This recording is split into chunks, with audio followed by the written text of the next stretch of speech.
Men jeg bliver altid testet på min maskulinitet, fordi jeg synes ikke, jeg kan levere, når jeg skal. Og et sted, jeg blev testet i år, det var starten af sommeren, fordi der blev Stine og jeg vækket af en studenterkørsel.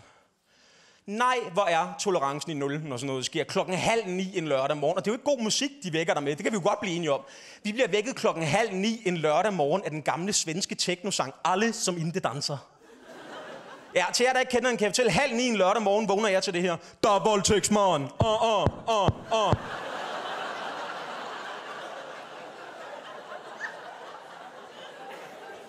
Så er man jo helt vågen. Du er jo ikke i tvivl om, hvad der er sket. Det er jo ikke, fordi du er blevet vækket med mad på sengen og et kys på kinden, vel? Det er bare voldtægtsbussen, der er kørt lige forbi dit vindue, mand.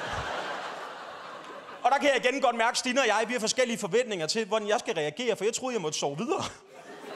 Men husk, kan du ikke gå ud og stoppe det? Jeg kan sgu da ikke stoppe en studenterkørsel. Hvordan skulle... Ikke længere, unger. Det kan man sgu da ikke.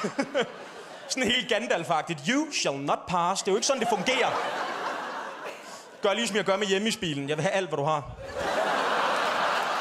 Jeg hedder Philip de Metier. Tak for det!